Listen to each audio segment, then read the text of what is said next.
ಎಲ್ಲ ವೀಕ್ಷಕ ಬಂಧುಗಳಿಗೆ ನಮಸ್ಕಾರ. ವಿಘ್ನ ನಿವಾರಕನಾಗಿರುವಂತಹ ಮಹಾಗಣಪತಿಯನ್ನ ಸ್ಮರಣೆಯನ್ನ ಮಾಡಿಕೊಂಡು ಬಂಧುಗಳೇ, ಈ ವರ್ಷದ ಕೊನೆಯ ಚಂದ್ರಗ್ರಹಣದಿಂದ ಸಂಕಷ್ಟದ ಸುಳಿಯಲ್ಲಿ ಈ 4 ರಾಶಿಯವರು ಸಿಲುಕಿಕೊಳ್ಳುವಂತ ಸಾಧ್ಯತೆ ಇದೆ. 2025 ವರ್ಷದ 2ನೇ ಮತ್ತು ಕೊನೆಯ ಚಂದ್ರಗ್ರಹಣ ಇದೇ ಸೆಪ್ಟೆಂಬರ್ 7ರಂದು ಸಂಭವಿಸ್ತಾ ಇರುವಂತಹದ್ದು. ಇದನ್ನ ಪೂರ್ಣ ಚಂದ್ರಗ್ರಹಣ ಅಂತೇಳಿ ಕೂಡ ಕರೀತಾರೆ. ಭಾರತದಲ್ಲಿ ಇದು ಚಂದ್ರಗ್ರಹಣ ಸ್ಪಷ್ಟವಾಗಿ ನೋಡೋದಕ್ಕೆ ದೊರಕತಕ್ಕಂಥದ್ದು. ಭಾರತೀಯ ಸಮಯಕ್ಕೆ ಅನುಗುಣವಾಗಿ ಈ ಚಂದ್ರಗ್ರಹಣ 2025 ಸೆಪ್ಟೆಂಬರ್ 7ನೇ ತಾರೀಕಿನ ರಾತ್ರಿ 9:57 ಶುರುವಾಗುವಂತಹದ್ದು.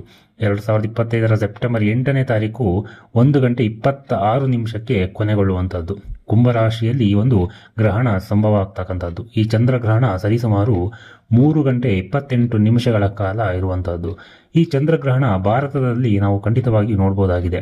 ಹಾಗಾಗಿ ಈ ಗ್ರಹಣದ ಸೂತಕ ಕಾಲವನ್ನ ಭಾರತದಲ್ಲಿ ಪರಿಗಣಿಸಲಾಗುತ್ತೆ. ಈ ಸೂತಕವು ಕಾಲ ಗ್ರಹಣ ಶುರುವಾಗುವುದಕ್ಕೆ 9 ಗಂಟೆಯ ಮೊದಲು ಪ್ರಾರಂಭವಾಗುವಂತಹದ್ದು ಮತ್ತು ಗ್ರಹಣ ಕೊನೆಗೊಂಡ ನಂತರ ಇದರ ಸಮಾಪ್ತಿಯಾಗ್ತಕ್ಕಂಥದ್ದು. ಜ್ಯೋತಿಷ್ಯ ಶಾಸ್ತ್ರದ ಪ್ರಕಾರ ಚಂದ್ರಗ್ರಹಣದ ಪ್ರಭಾವವನ್ನ ಎಲ್ಲ 12 ರಾಶಿಗಳಿಗೂ ಸೇರಿದ ಜನರ ಮೇಲೆ ನಾವು ನೋಡಬಹುದಾಗಿದೆ. ಆದರೆ ಕೆಲವು ರಾಶಿಗೆ ಸೇರಿರ್ತಕ್ಕಂಥ ಜನರು ಇದರಿಂದ ಸಾಕಷ್ಟು ಸಮಸ್ಯೆಗಳನ್ನು ಎದುರಿಸಬೇಕಾಗಿ ಬರ್ತಕ್ಕಂಥದ್ದು. ಹಾಗಾಗಿ ಈ ಒಂದು ವಿಡಿಯೋದ ಮೂಲಕ ಅಂತಹ 4 ರಾಶಿಗಳ ಮೇಲೆ ಯಾವ ರೀತಿಯಾದಂತಹ ಚಂದ್ರಗ್ರಹಣದ ಪ್ರಭಾವ ಬೀರಲಿದೆ ಎಂಬುದನ್ನು ಇವತ್ತಿನ ಸಂಚಿಕೆಯಲ್ಲಿ ನೋಡೋಣ. ಬಂಧುಗಳೇ, ಈ ರಾಶಿಗಳಿಗೆ ಸೇರಿರ್ತಕ್ಕಂಥ ಜನರು ಚಂದ್ರಗ್ರಹಣದಿಂದ ಅತ್ಯಂತ ಹೆಚ್ಚಿನ ಫಲಗಳನ್ನು ಪಡೆಯಲಿದ್ದಾರೆ. ಹಾಗೂ ಈ ಗ್ರಹಣದ ಸಂದರ್ಭದಲ್ಲಿ ಈ ರಾಶಿಗೆ ಸೇರಿರ್ತಕ್ಕಂಥ ಜನರು ಬಹಳ ಎಚ್ಚರಿಕೆಯಿಂದ ಕೂಡ ಇರಬೇಕಾಗತ್ತೆ ಮತ್ತು ದುಷ್ಟಭಾವವನ್ನು ಕಡಿಮೆಗೊಳಿಸೋದು ಜ್ಯೋತಿಷ್ಯದ ಕೆಲವು ಉಪಾಯಗಳನ್ನು ಸಹ ನೀವು ಅನುಸರಿಸಬೇಕಾಗತ್ತೆ. ಹಾಗಾಗಿ ಈ ಚಂದ್ರಗ್ರಹಣದ ಪ್ರಭಾವದಿಂದ ಯಾವ 4 ರಾಶಿಗೆ ಸೇರಿದ ಜನರು ಸಾಕಷ್ಟು ನಷ್ಟವನ್ನು ಎದುರಿಸಬೇಕಾಗಿ ಬರ್ತಕ್ಕಂಥದ್ದು ಎಂಬುದರ ಬಗ್ಗೆ ನೋಡೋದಾದ್ರೆ, ಮೀನ ರಾಶಿಯವರು. ಈ ರಾಶಿಗೆ ಸೇರಿರ್ತಕ್ಕಂಥ ಜನರು ಸಾಕಷ್ಟು ಮಾನಸಿಕ ಒತ್ತಡ, ಆರೋಗ್ಯ ಸಮಸ್ಯೆ ಮತ್ತು ಸಾಮಾಜಿಕವಾಗಿ ಸಾಕಷ್ಟು ತಪ್ಪು ತಿಳುವಳಿಕೆಗಳನ್ನು ಅನುಭವಿಸಬೇಕಾಗಿ ಬರ್ತಕ್ಕಂಥದ್ದು. ಹಾಗಾಗಿ ಈ ಅವಧಿಯಲ್ಲಿ ಮೀನ ರಾಶಿಗೆ ಸೇರಿರ್ತಕ್ಕಂಥ ಜನರು ಶಾಂತಿಯುತವಾಗಿ ಇರುವ ಮೂಲಕವಾಗಿ ತಮ್ಮ ಸಮಯವನ್ನು ಕಳೆಯುವಂಥದ್ದು ಉತ್ತಮ. ಮೀನ ರಾಶಿಗೆ ಸೇರಿರ್ತಕ್ಕಂಥ ಜನರು ಈ ಚಂದ್ರಗ್ರಹಣದ ಅಶುಭ ಪ್ರಭಾವವನ್ನು ಕಡಿಮೆಗೊಳಿಸೋದಕ್ಕೆ ಚಂದ್ರ ಯಂತ್ರವನ್ನ ಪೂಜಿಸುವುದು ಬಹಳ ಉತ್ತಮ ಮತ್ತು ಚಂದ್ರನಿಗೆ ಸಂಬಂಧಿಸಿದ ವಸ್ತುಗಳಾಗಿರ್ತಕ್ಕಂಥ ಬೆಳ್ಳಿಯನ್ನ ದಾನ ಮಾಡತಕ್ಕಂಥದ್ದು ಬಹಳ ಶುಭ ಫಲಗಳನ್ನು ನೀಡುವಂಥದ್ದು.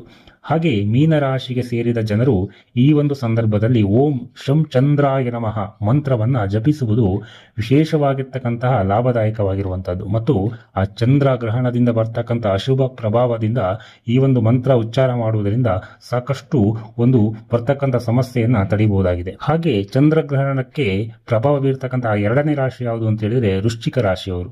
ಚಂದ್ರಗ್ರಹಣದ ಅಶುಭ ಪ್ರಭಾವವನ್ನು ವೃಶ್ಚಿಕ ರಾಶಿಗೆ ಸೇರಿದ ಜನರ ಮೇಲೆ ಹೆಚ್ಚಾಗಿ ನಾವು ಸ್ವಲ್ಪ ನೋಡಬಹುದಾಗಿದೆ. ಹಾಗಾಗಿ ನಿಮ್ಮ ಸಂಬಂಧಗಳಲ್ಲಿ ಒತ್ತಡ ಮತ್ತು ಆರೋಗ್ಯಕ್ಕೆ ಸಂಬಂಧಿಸಿದಂತೆ ಸಾಕಷ್ಟು ರೀತಿಯ ಸಮಸ್ಯೆಗಳನ್ನು ನೀವು ಅನುಭವಿಸ್ತೀರಿ. ಹಾಗಾಗಿ ವೃಶ್ಚಿಕ ರಾಶಿಗೆ ಸೇರಿರ್ತಕ್ಕಂಥ ಜನರು ವರ್ಷದ ಕೊನೆಯ ಚಂದ್ರಗ್ರಹಣದ ಈ ಒಂದು ಸಂದರ್ಭದಲ್ಲಿ ದೇವರನ್ನ ಜಪಿಸುವಂತಹದ್ದು ತುಂಬಾನೇ ಒಳ್ಳೆಯದು. ಇದರಿಂದಾಗಿ ಈ ಅಶುಭ ಸಮಯವು ಬಹಳ ಬೇಗನೆ ಕಳೆದು ಹೋಗುವಂತಹದ್ದು.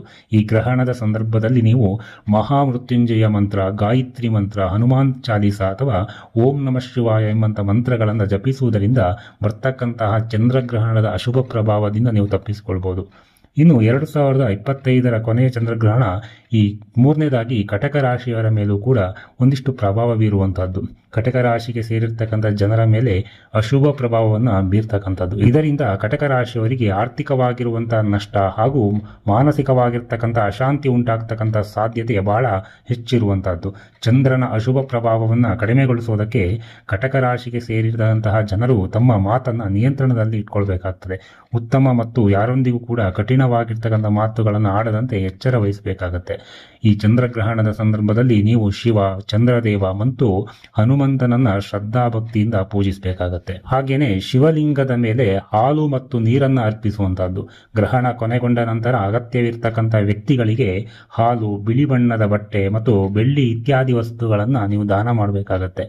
ಸ್ನೇಹಿತರೆ, ಬಹಳ ಮುಖ್ಯವಾಗಿ ಯಾರು ಬಡವರಿದ್ದಾರೆ ಅವರಿಗೆ ಬಟ್ಟೆಗಳನ್ನು ಕೊಡ್ತಕ್ಕಂಥದ್ದು ಬಹಳ ಒಳ್ಳೆಯದು. ಹಣ ಇದ್ದವರಿಗೆ ಬಟ್ಟೆಗಳನ್ನು ಕೊಡೋದಕ್ಕಿಂತ ಬಡವರಿಗೆ ಆ ಬಟ್ಟೆಗಳನ್ನು ಕೊಡೋದ್ರಿಂದ ಅವರು ಉಪಯೋಗಿಸ್ತಾರೆ. ಅದರಿಂದ ನಿಮಗೆ ಬರ್ತಕ್ಕಂತಹ ಎಲ್ಲ ದೋಷಗಳು ಪರಿಹಾರ ಆಗ್ತದೆ. ಹಾಗೆ ನೀವು ಬಟ್ಟೆಗಳನ್ನು ದಾನ ಮಾಡಬೇಕಾದ್ರೆ ಶಿವಾರ್ಪಣ ಮಸ್ತು ಅಂತೇಳಿ ದಾನ ಮಾಡಬೇಕಾಗತ್ತೆ. ಅದೆಲ್ಲವೂ ಕೂಡ ದೇವರಿಗೆ ಬಿಟ್ಟದ್ದು ಅಂತೇಳಿ ನೀವು ಆ ಬಟ್ಟೆಯನ್ನು ಕೊಟ್ಟಾಗ ನಿಮ್ಮ ದೋಷ ಪರಿಹಾರ ಆಗ್ತದೆ ಹಾಗೂ ಬಡವರಿಗೂ ಕೂಡ ಒಂದು ಸಹಾಯ ಆಗಿದಾಗೆ ಆಗುವಂತಹದ್ದು. ಹಾಗೆ ಈ ವರ್ಷದ ಕೊನೆಯ ಚಂದ್ರಗ್ರಹಣದ ಪ್ರಭಾವದಿಂದಾಗಿ ಮಿಥುನ ರಾಶಿಗೆ ಸೇರಿರ್ತಕ್ಕಂಥ ಜನರು ಕೆಲವು ಆರೋಗ್ಯ ಸಮಸ್ಯೆಗಳನ್ನು ಕೂಡ ಎದುರಿಸಬೇಕಾಗಿ ಬರ್ತಕ್ಕಂಥದ್ದು ಮತ್ತು ಮನೆಯಲ್ಲಿ ವಾದ ವಿವಾದ ಅಥವಾ ಜಗಳದ ಸ್ಥಿತಿ ಎದುರಾಗ್ತಕ್ಕಂಥ ಸಾಧ್ಯತೆ ಇದೆ. ಹಾಗೆ ಹಳೆಯ ರೋಗಗಳಿಗೆ ಸಂಬಂಧಿಸಿದಂತೆ ನೀವು ಬಹಳ ಎಚ್ಚರಿಕೆಯಿಂದ ಇರಬೇಕಾಗ್ತದೆ. ಏಕೆಂತ ಹೇಳಿದ್ರೆ ಆರೋಗ್ಯ ಸಮಸ್ಯೆ ಮತ್ತೆ ನಿಮ್ಮನ್ನ ಕಾಡುವಂತಹ ಸಂಭವ ಇದೆ. ಈ ಅವಧಿಯಲ್ಲಿ ನಿಮ್ಮ ಕಠಿಣ ಪರಿಶ್ರಮದಿಂದ ಗಳಿಸಿರ್ತಕ್ಕಂಥ ಸಂಪತ್ತನ್ನ ಕಳೆದುಕೊಳ್ತಕ್ಕಂಥ ಸಾಧ್ಯತೆ ಇದೆ. ಹಾಗಾಗಿ ಹಣವನ್ನು ವಿನಿಯೋಗ ಮಾಡಬೇಕಾದ್ರೆ ಯಾವ ವಿಚಾರಕ್ಕೆ ಎಷ್ಟು ಅಗತ್ಯ ವಿಚಾರಗಳಿಗೆ ಮಾತ್ರ ನೀವು ಹಣವನ್ನು ವಿನಿಯೋಗ ಮಾಡ್ತಕ್ಕಂಥದ್ದು ಮುಖ್ಯ. ಇಲ್ಲ ಅಂತ ಹೇಳಿದ್ರೆ ನೀವು ಆರ್ಥಿಕವಾಗಿರ್ತಕ್ಕಂಥ ಸಂಕಷ್ಟಕ್ಕೆ ಸಿಲುಕೊಳ್ಳುವಂಥ ಸಾಧ್ಯತೆ ಇರುವಂಥದ್ದು. ಇನ್ನು ನಿಮ್ಮ ನಷ್ಟ ಹಾಗೂ ದುಃಖಕ್ಕೆ ಒಳಗಾಗುವಂತಹ ಸಂಭವ ಇರುವಂಥದ್ದು. ಹಾಗೆ ಚಂದ್ರಗ್ರಹಣದ ಸೂತಕದ ಸಮಯದಲ್ಲಿ ನೀವು ಯಾವುದೇ ರೀತಿಯ ಶುಭ ಕಾರ್ಯ ಪೂಜೆ ಮಾಡುವಂಥದ್ದು ಅಥವಾ ಯಾವುದೇ ಹೊಸ ಕೆಲಸವನ್ನು ಶುರು ಮಾಡದೇ ಇರತಕ್ಕಂಥದ್ದು ಒಳ್ಳೆಯದು. ಜೊತೆಗೆ ನೀವು ತಿನ್ನುವಂತಹ ಆಹಾರ ಪದಾರ್ಥಗಳಲ್ಲಿ ಈ ಗ್ರಹಣದ ಸಂದರ್ಭದಲ್ಲಿ ತುಳಸಿಗಳನ್ನು ಬೆರೆಸ್ತಕ್ಕಂಥದ್ದು ಒಳ್ಳೆಯದು. ಇಲ್ಲಿ ಹೇಳಿರುವ ಈ 4 ರಾಶಿಗಳಾಗಿರ್ತಕ್ಕಂಥ ಮೀನ ರಾಶಿ, ವೃಶ್ಚಿಕ ರಾಶಿ, ಕಟಕ ರಾಶಿ ಮತ್ತು ಮಿಥುನ ರಾಶಿಗೆ ಸೇರಿರ್ತಕ್ಕಂಥ ಜನರಿಗೆ 2025ರ ಕೊನೆಯ ಚಂದ್ರಗ್ರಹಣದಿಂದ ಸಾಕಷ್ಟು ಸಮಸ್ಯೆಗಳನ್ನು ಎದುರಿಸಬೇಕಾಗಿ ಬರ್ತಕ್ಕಂಥದ್ದು. ಹಾಗಾಗಿ ಈ ಒಂದು ಸಂದರ್ಭದಲ್ಲಿ ನಿಮ್ಮ ಮನಸ್ಸನ್ನು ಶಾಂತವಾಗಿ ಇಟ್ಕೊಳ್ಬೇಕಾಗ್ತದೆ. ಹಾಗೆ ಧ್ಯಾನವನ್ನು ಹೆಚ್ಚಾಗಿ ಮಾಡಬೇಕಾಗತ್ತೆ. ನಕಾರಾತ್ಮಕ ವಿಚಾರಗಳಿಂದ ದೂರ ಇರಬೇಕಾಗತ್ತೆ. ಹಾಗೆ ಗ್ರಹಣದ ಸಂದರ್ಭದಲ್ಲಿ ಕುಡಿಯುವಂತಹ ನೀರಿಗೆ ತುಳಸಿಯನ್ನ ಬೆರೆಸಿ ಸೇವಿಸಬೇಕಾಗತ್ತೆ. ಜೊತೆಗೆ ಗ್ರಹಣದ ನಂತರ ಮನೆಯನ್ನ ಗಂಗಾ ಜಲದಿಂದ ಸಿಂಪಡಿಸಿ ಮತ್ತು ಸ್ನಾನವನ್ನ ಮಾಡುವಂತಹದ್ದು ಬಹಳ ಒಳ್ಳೆಯದು.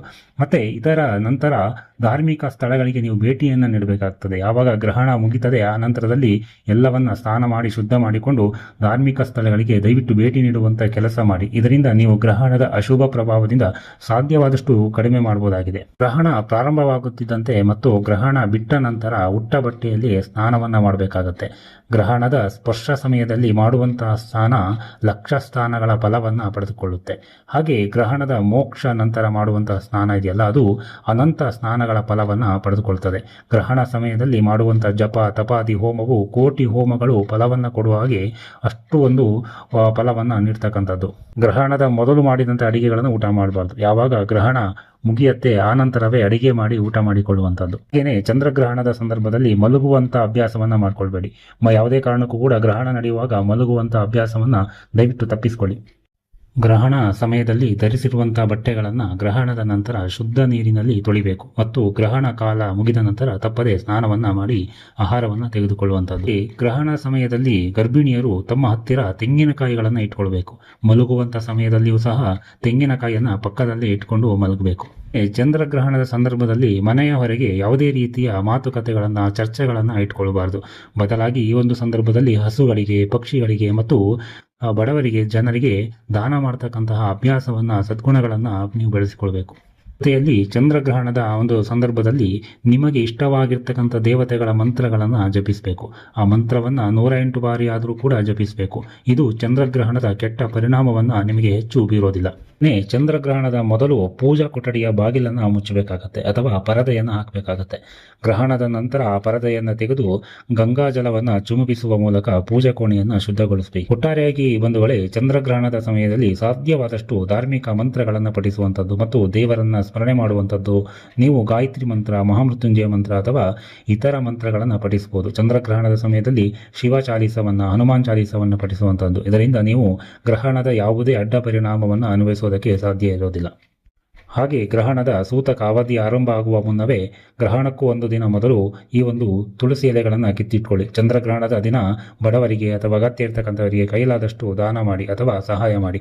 ಚಂದ್ರಗ್ರಹಣ ಮುಗಿದ ನಂತರ ಅನ್ನ, ಹಾಲು, ಬಿಳಿ ಬಟ್ಟೆ, ಬಿಳಿ ಸಿಹಿ ತಿಂಡಿ, ಮೊಸರು ಮುಂತಾದವುಗಳನ್ನು ದಾನ ಮಾಡುವುದರಿಂದ ಜಾತಕದಲ್ಲಿರ್ತಕ್ಕಂಥ ಆ ಒಂದು ಚಂದ್ರದೋಷ ನಿವಾರಣೆ ಆಗ್ತಕ್ಕಂಥದ್ದು. ಒಟ್ಟಾರೆಯಾಗಿ ಆ ದೇವರು ಎಲ್ಲ 12 ರಾಶಿಯವರಿಗೂ ಕೂಡ ಸಕಲ ಅಷ್ಟೈಶ್ವರ್ಯವನ್ನು ನೀಡಲಿ ಅಂತ ಹೇಳ್ತಾ ಇವತ್ತಿನ ಸಂಚಿಕೆಯನ್ನು ಮುಗಿಸೋಣ ಬಂಧುಗಳೇ. ಎಲ್ಲರಿಗೂ ಕೂಡ ಧನ್ಯವಾದಗಳು. ಸರ್ವೇ ಜನೋ ಸುಖಿನೋ ಭವಂತು.